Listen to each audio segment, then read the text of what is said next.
Fala galera, beleza? Estamos começando aqui mais um Papo Aberto, que é um espaço que a gente criou aqui para fazer uma conversa com RIs e chefias aí das maiores empresas listadas na Bolsa. Hoje eu conto aqui com a presença do ilustríssimo Thiago Alonso, CEO da JHSF. Thiago, seja muito bem-vindo. Obrigado pelo convite, estou feliz aqui em estar com vocês. Então, Thiago, até também te apresentando aqui o nosso quadro, aqui eu vou te fazer algumas perguntas para tentar introduzir a JHSF para as pessoas que estão assistindo e também para a gente bater um papo aqui, até para eu me atualizar um pouquinho mais sobre a empresa, é sempre bom a gente conversar. Para a gente começar a nossa conversa aqui, então, até para apresentar um pouco melhor a empresa, se você puder fazer uma introdução, aí, um overview geral sobre a JHSF, seria legal, Thiago. Não, obrigado. Vamos começar assim por aí. A JHSF é uma empresa que tem praticamente 50 anos de atuação no mercado brasileiro, uma empresa focada em trabalhar para atender o público de alta renda aqui dentro do Brasil e que trabalha para esse público através de 4 verticais de negócios. Uma das verticais, que é a que tem como finalidade atender as demandas de moradia desse público-alvo, que é o que a gente chama da incorporadora.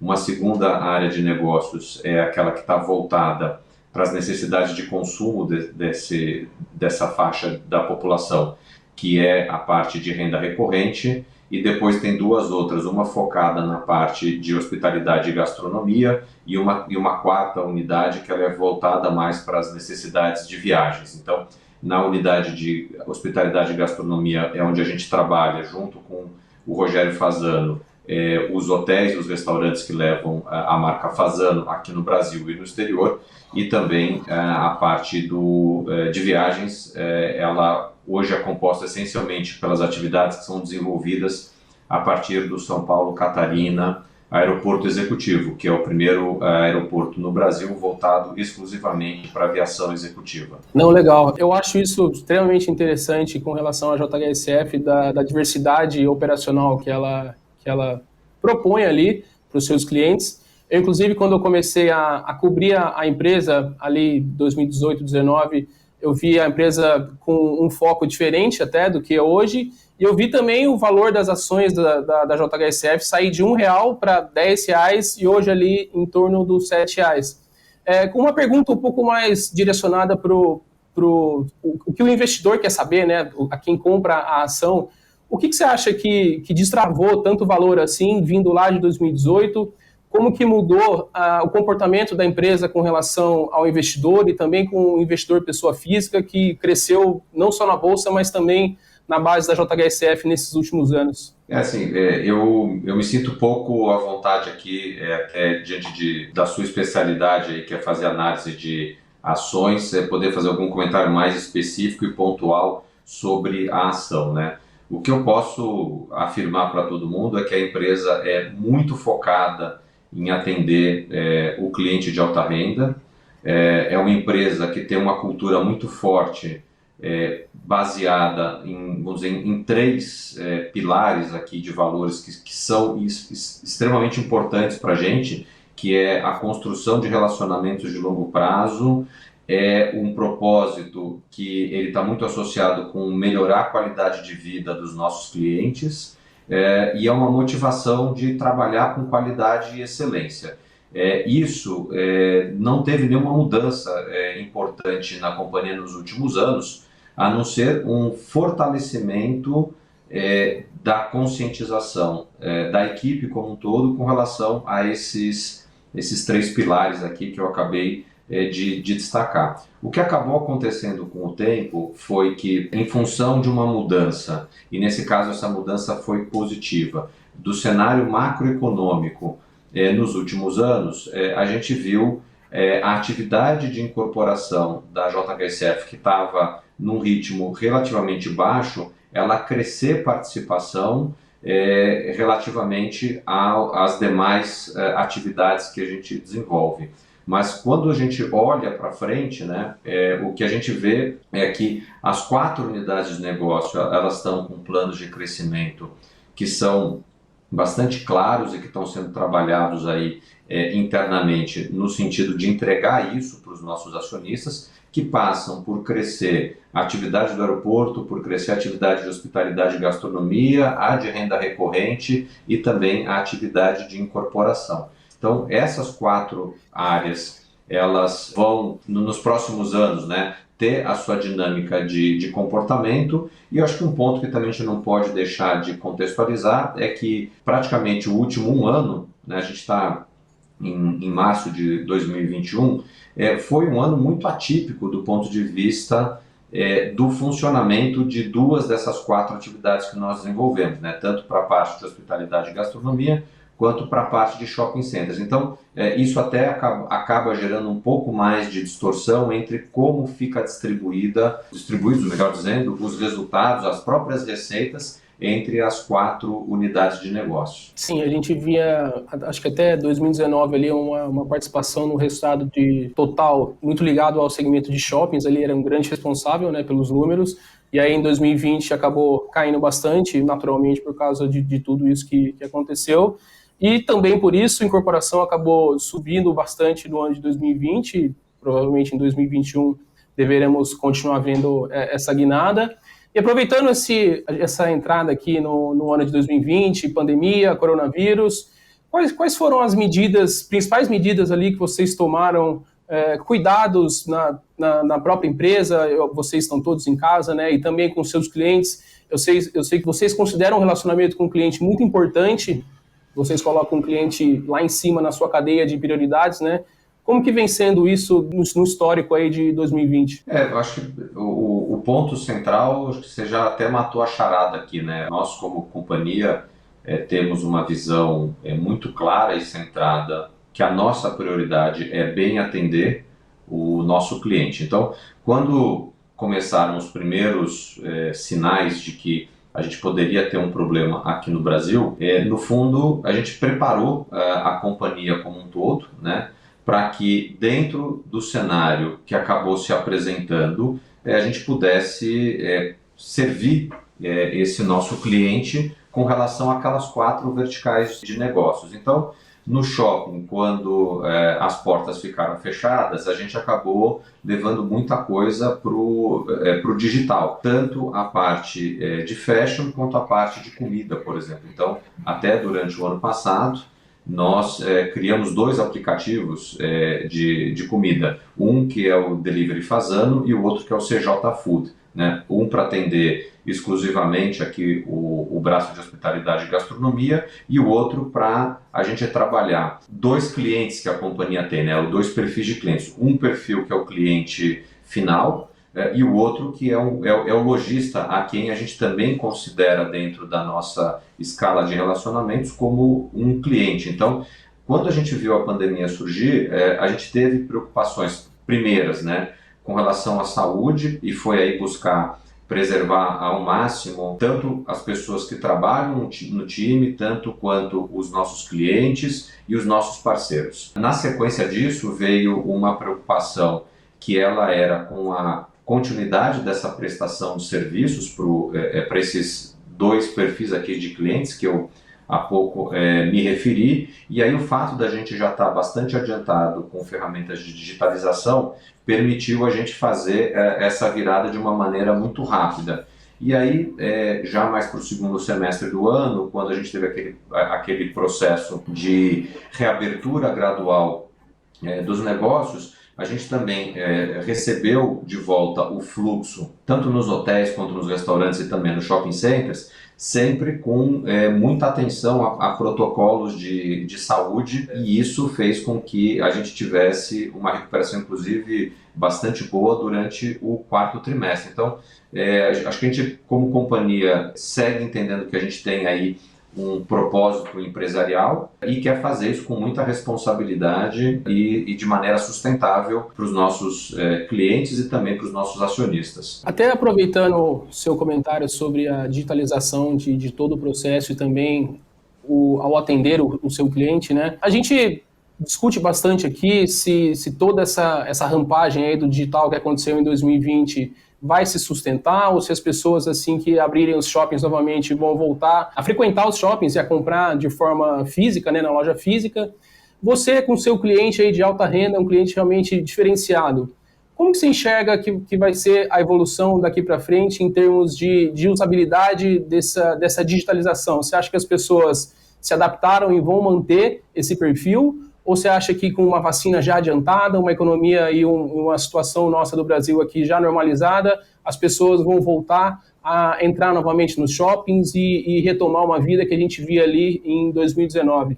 No fundo, a gente acredita que vai ter uma coexistência de modelo, né? Então, o digital ele é uma inovação relativamente recente que aconteceu e ele vem para agregar mais serviços, portanto, mais opcionalidade para o cliente. Então, o cliente que quer consumir de maneira remota, ele hoje também pode fazer isso pelo digital. Eu digo também porque uma das maneiras com que a gente se relacionava com os nossos clientes era através, por exemplo, da revista Cidade Jardim, que é um grande catálogo dos produtos que estão dentro do shopping.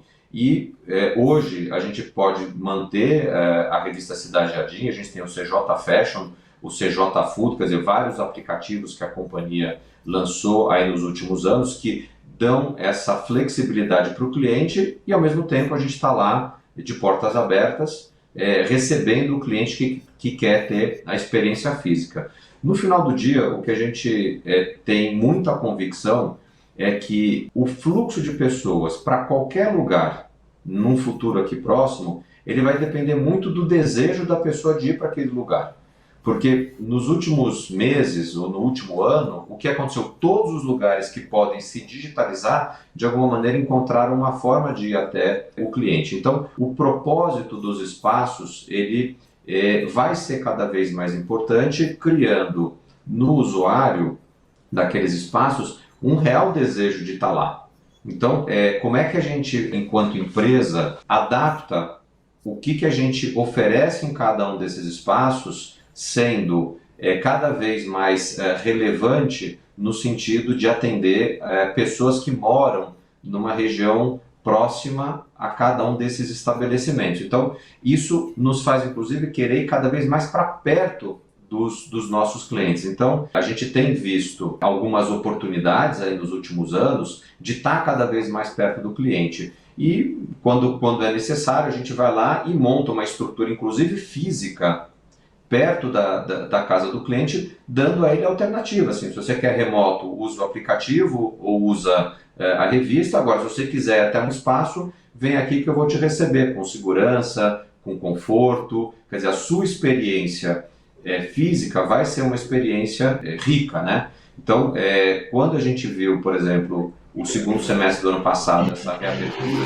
de economia, os fluxos voltaram para os shopping centers. Por quê? Porque ali tinha um ambiente em que as pessoas se sentiram seguras e aonde vamos dizer, o comportamento existente pré-pandemia ele foi restabelecido. E não por isso a gente teve queda de transação nas plataformas digitais, né? Então, eu acho que a gente tem que se acostumar com essa coexistência de modelos e eu acredito que as empresas que têm uma plataforma física e que consigam desenvolver as suas plataformas digitais com uma usabilidade agradável para o cliente, essas companhias vão, inclusive, ter maiores condições competitivas do que aquelas que tiverem num modelo ou só no outro modelo. Inclusive, essa proximidade com o cliente, acho que é 100% o caso do último lançamento ali no bairro dos Jardins, né, aqui na cidade de São Paulo. Eu acho que é um bom exemplo. O CJ Shops, ele é bem isso, né? É um bairro de renda muito alta dentro da cidade de São Paulo, onde a companhia já estava presente tanto com a unidade de hospitalidade quanto a de gastronomia, e a gente ainda não tinha feito um movimento para essa unidade que é mais voltada a atender às necessidades de consumo dos clientes. Então, a gente fez uma leitura de zona primária, entendeu que ali tinha uma oportunidade e nós fomos lá e desenvolvemos esse projeto. E essa lógica ela é muito semelhante com a lógica que está pautando a nossa decisão de abrir na Faria Lima, esquina com a Leopoldo de Couto Magalhães, um centro muito parecido com aquele. Lembrando, para quem não acompanha tão de perto assim a JHSF, que o bairro do Itaim, em São Paulo, é um bairro de renda muito alta, é um bairro de fluxo de pessoas também de renda muito alta, portanto, o tráfego ali é muito elevado desse público-alvo que a gente procura atender. Nós já estamos dentro do bairro com uma série de desenvolvimentos imobiliários que fizemos, tanto residencial quanto comercial. Operamos 3 restaurantes dentro do bairro e em breve a gente vai inclusive ter uma operação hoteleira acontecendo no Itaim. Então, no fundo, a gente está criando ali uma solução para os nossos clientes que ela é bastante ampla no sentido de levar a ele todos aqueles serviços que a companhia presta, portanto, atendendo aquele nosso propósito, né, de melhorar a qualidade de vida, e isso tudo sempre dentro de um padrão de qualidade muito elevado. É isso aí, sempre mantendo o padrão JHSF. Tiago, vindo agora para um lado um pouco mais operacional e até ligado também ao segmento de shoppings e incorporação, onde ainda existem expansões a serem feitas, lançamentos a serem feitos, como que a JHSF escolhe ali um empreendimento ou outro? Como que é essa decisão de risco? Como que funciona essa tomada de risco com relação a projetos por parte da companhia? Eu acho que assim, vale a pena a gente fazer uma contextualização de presente, né? Hoje a companhia tem um banco de terrenos, ou um land bank, que ele está bem distribuído entre 3 regiões aqui do estado de São Paulo, mas todas elas muito próximas da cidade de São Paulo e com uma demanda muito clara, baseada em pessoas que são baseadas em São Paulo e de renda alta, como é o foco da companhia. Então, esses 3 polos, ao longo da última década e meia, até 2 décadas, foi formado esse grande banco de terreno, né? Nesses 3 polos, a gente já tem empreendimentos em operação. O mais novo, vamos dizer, que está em operação, ou o que inaugurou o polo mais recente, já tem 7 anos praticamente, que é ali no Parque Catarina. Então, no fundo, o que a companhia faz? Ela compra grandes glebas de terra por um preço que é atrativo e depois, dentro dessa grande área, ela cria ecossistemas voltados para esse público de alta renda, aonde a gente leva o componente residência, o componente comercial, o componente de hospitalidade e gastronomia, e a gente tem a felicidade de ser proprietário de um aeroporto que é equidistante dos 2 outros polos. Então, a gente tem o polo que está no bairro de Cidade Jardim, em São Paulo, na metade do caminho para o terceiro polo tem o Parque Catarina, que é onde fica o aeroporto também, e tem o terceiro polo, que é o polo da Boa Vista. Então, com isso daqui a gente tem um desenvolvimento da companhia que vai na direção oeste do estado de São Paulo, que é uma região que conecta a cidade de São Paulo com uma das regiões mais ricas do estado, inclusive conectando com o centro-oeste do país. E é dentro dessa área que tem uma distância de praticamente 100 quilômetros entre o Polo Cidade Jardim e o Polo Boa Vista, que a gente está desenvolvendo esses 3 grandes ecossistemas, né? Então, tem o Polo da Boa Vista, onde, além do residencial, hospitalidade e gastronomia está lá dentro, onde, além disso, tem já soluções de comércio que foram levadas para dentro da Fazenda Boa Vista, e agora, com a construção do projeto do Boa Vista Village, a gente abre, inclusive, um shopping maior ali dentro dessa região. Os 2 empreendimentos, né, Fazenda Boa Vista e Boa Vista Village, também conectados com muita facilidade, quer por helicóptero ou por carro, com o São Paulo Catarina Aeroporto Executivo, que eu estou migrando aqui para São Paulo. Então, no polo, onde a gente tem o aeroporto, além do aeroporto, já tem o Catarina Fashion Outlet, o maior e melhor outlet fashion do Brasil, que a gente esse ano está fazendo uma expansão, onde ele sai de 30 mil metros e ele vai a 70 mil metros de área bruta alocável. Então é uma expansão relevante que nós estamos fazendo ali. Dentro desse mesmo polo do Parque Catarina, a gente fez no ano passado uma venda de um terreno grande, onde a XP vai fazer um projeto para ela lá, e nas regiões vizinhas ali que fazem parte desse banco de terrenos que nós temos, a gente vai desenvolver uma cidade sustentável tecnológica, que a gente está usando ainda internamente um apelido de Catarina Town para esse projeto. Portanto, a gente também está levando a área de incorporação para lá. Nesse polo vai ter também uma solução em hospitalidade, né? Fora os restaurantes que a gente já tem abertos no Catarina Fashion Outlet, e o serviço de catering que a gente faz para os passageiros do aeroporto. Então, eu estou misturando aqui todos os assuntos para mostrar que um dos grandes diferenciais competitivos que a companhia tem é a capacidade de, ao ter proximidade com o cliente, entender quais são as demandas que existem por soluções que vão melhorar a qualidade de vida dele, e a gente faz um trabalho no sentido de preparar aquele produto que vai satisfazer aquela demanda. Então, quando eu estava falando daquele tripé, pensando na relação de longo prazo com o cliente, que a gente entra num processo de criação de um novo produto ou de um novo serviço, sempre com uma cabeça inclinada aqui, ou muito focada, melhor dizendo, para entregar melhoria de qualidade de vida. Então, a gente sempre faz 4 perguntas. Esse produto ou serviço, ele surpreende, ele inspira, ele realiza, ele transforma a qualidade de vida do cliente? Se a resposta for sim, a gente está na direção correta. E uma vez que a gente vai fazer a execução daquele produto ou daquele serviço, a gente tem que ter muito claro, e isso o nosso time de 3.200 pessoas tem muito claro, que precisa fazer sempre com qualidade e com excelência. Então, pensando no longo prazo, trazendo sempre soluções que agregam valor para o cliente e entregando com qualidade e excelência, a gente retroalimenta essa questão do relacionamento de longo prazo. Então, é uma companhia, como eu falei logo no início, que está com 49 anos, ano que vem completa 50 anos, e com essa mentalidade de construção de longo prazo, agregação de valor para o cliente e satisfação total do cliente. Então, quando a gente pensa em unir, criar esses ecossistemas, não é uma coisa óbvia, e não tem, até onde a gente consegue entender, outras empresas no país que dentro de casa conseguem reunir esses vários conteúdos de uma maneira muito lógica e muito coerente com o seu público, né? Então, quando a gente hoje fala em incorporação de alta renda, a marca JHSF é um sinônimo para isso na região de São Paulo. Quando nós falamos em termos de shopping centers, o shopping fashion do país é o Cidade Jardim, o outlet fashion é o Catarina Fashion Outlet. Então, a companhia constrói o seu posicionamento de produtos muito focado também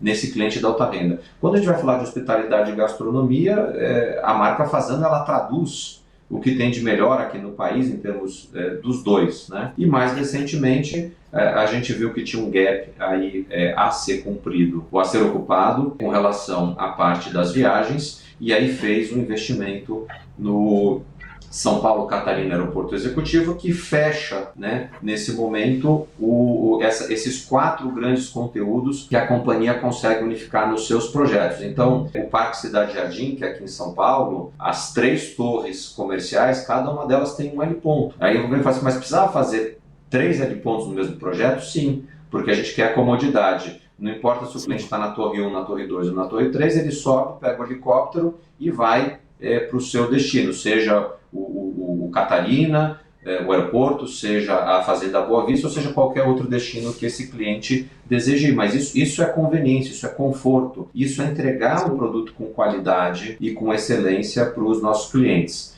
Então é essa construção que cria uma vantagem competitiva grande para a companhia. Então acho que acerta quem olha para a JHSF como uma companhia de relacionamento e não como uma companhia de produto, que olha para a JHSF como uma companhia que ela cria sinergia entre os seus negócios via a satisfação do cliente, né? E mais recentemente a gente tem olhado para essas ferramentas digitais como uma nova forma de agregação de serviço para o cliente. Então, desde um serviço como o concierge, que é um serviço que a gente presta para os nossos clientes, que a gente faz chegar até a casa dele, no Brasil, qualquer produto que ele queira ter, independente desse produto tal, não está disponível dentro do ecossistema da JHSF, passa isso por soluções como é o CJ Fashion, como é o CJ Food, como é o JHSF Real Estate Sales e por aí vai. Então, entendendo que o digital ele tem essa capacidade de agregar todo mundo, a gente inclusive criou um programa de fidelização que ele busca dar para o cliente que interage com a JHSF reconhecimento por essas transações que faz conosco, dá a esse cliente um cashback que é um Jcoin, né, que é uma espécie de uma moeda virtual que nós criamos, e esse Jcoin permite que o cliente que o recebeu possa utilizar para pagar qualquer compra dentro dos ecossistemas da JHSF utilizando aquele Jcoin, se ele optar por não fazer usando o recurso próprio. Muito legal. Eu gosto muito de uma historinha que você me contou uma vez, exemplificando muito dessa sinergia, por exemplo, de um casal que entra em contato com vocês para reservar um restaurante, vocês entram em contato para entender o que está acontecendo. No exemplo de um noivado, vocês já perguntam se o casal tem aliança ali, vocês já conseguem introduzir um anel de uma das lojas dos seus shoppings, ali se pintar o interesse já consegue introduzir também um assunto de comprar um apartamento, e ali se tem um avião, inclusive, já tem um aeroporto para armazenar e guardar o avião. Essa sinergia eu acho muito legal, e esse exemplo que você me deu, eu acabei guardando, exemplifica bastante essa forma sinérgica que a JHSF consegue tratar o seu cliente da melhor maneira possível.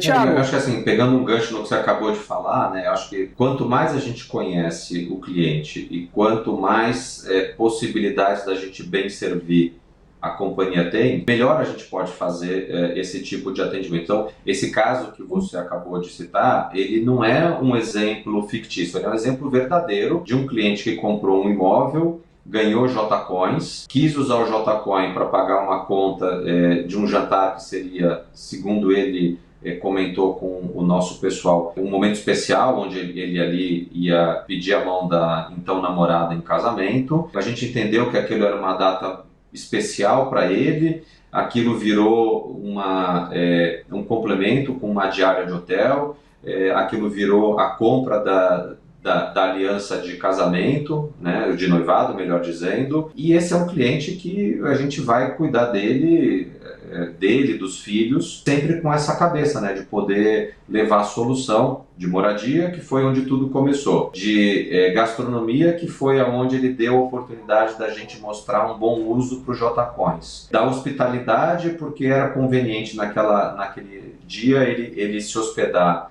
num dos nossos hotéis e ter ali uma experiência com spa e tudo mais, antes de fazer lá, de ter aquele momento especial na construção da família dele. E onde a gente também trouxe para perto dele o serviço do concierge para cuidar da compra de um elemento simbólico nessas datas, que é a aliança de noivado. Então, tenho aqui para mim que esse é um cliente que ficou satisfeito, e a gente gostaria de poder tratar todos os nossos clientes sempre com essa amplitude e vê-los satisfeitos a cada interação conosco. Não, legal, é o relacionamento de longo prazo, né? Thiago, fazendo aqui uma pergunta que acionista, pessoa física, gosta bastante, e sobre pagamento de dividendos, geração de caixa, eu entendo que empresas incorporadoras, por exemplo, já robustas, maduras, distribuem bastante o capital para o acionista. Como que isso se encaixa na estratégia de vocês? Eu sei que a empresa hoje tem uma estrutura de capital bastante sólida, uma dívida barata e bastante longa. Vocês vieram construindo isso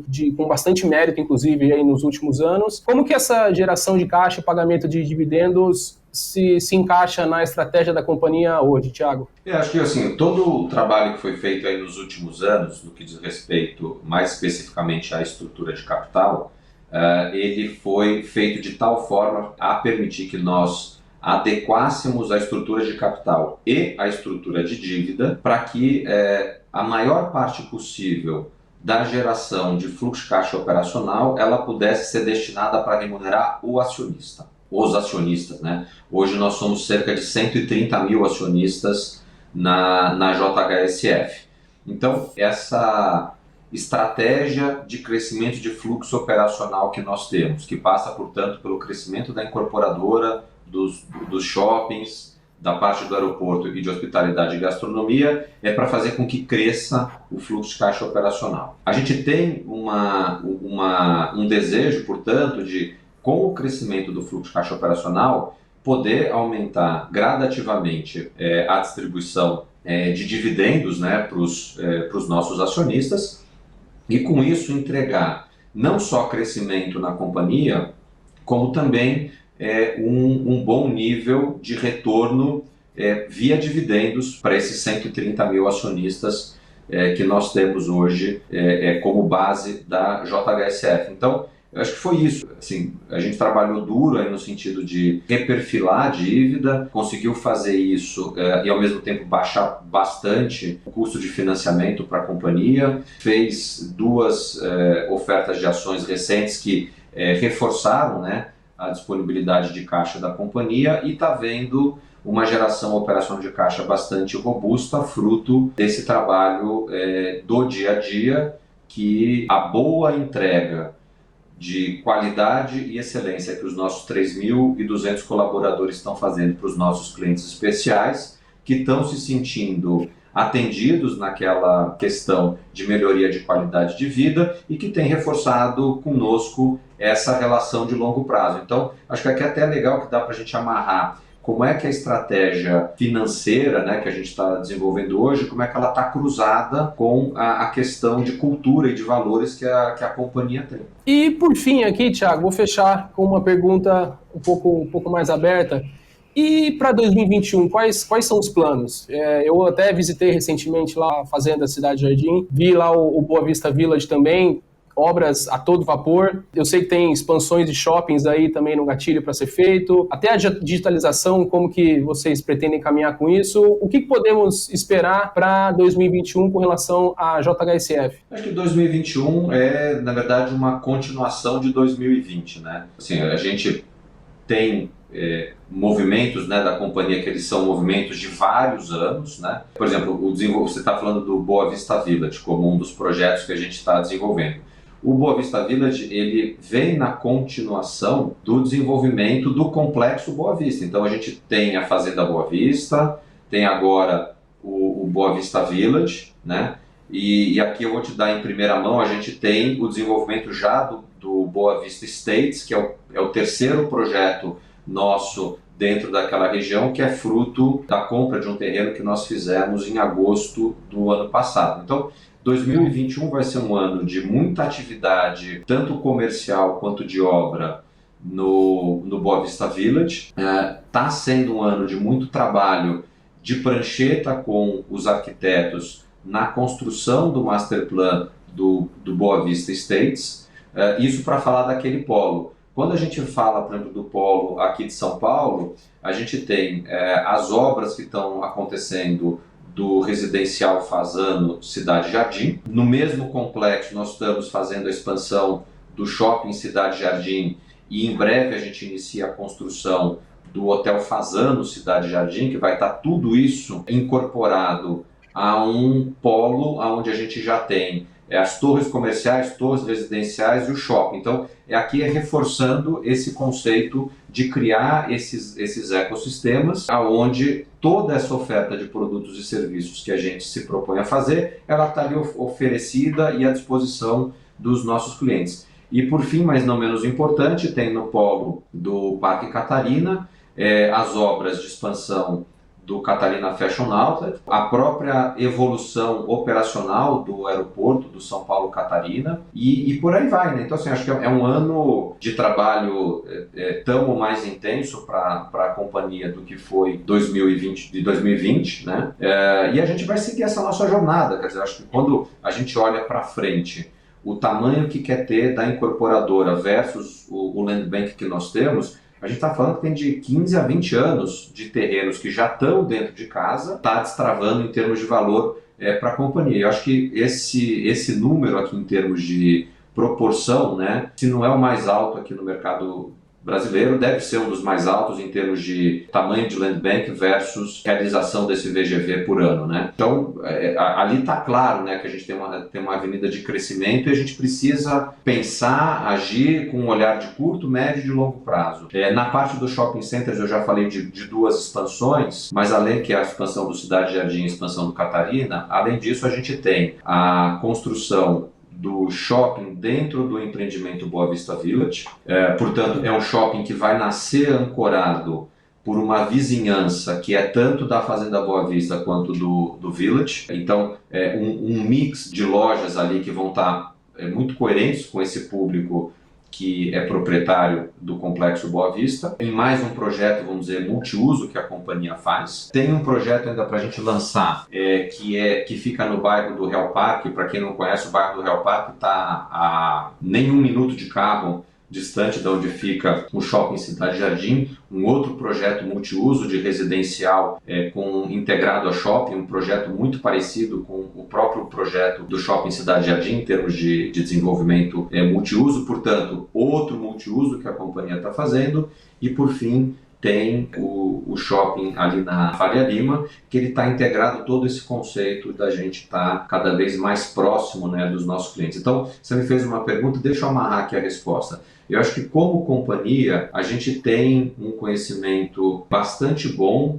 com relação às aspirações do cliente de alta renda. E o que a gente procura fazer é criar esses espaços físicos, onde a gente consiga levar para dentro deles soluções que são não digitalizáveis e, ao mesmo tempo, acoplar soluções digitalizáveis àquelas não digitalizáveis, oferecendo cada vez mais conveniência, que leva isso a um incremento de qualidade de vida para os nossos clientes. Não, muito legal, Thiago. Sempre muito bom conversar com você.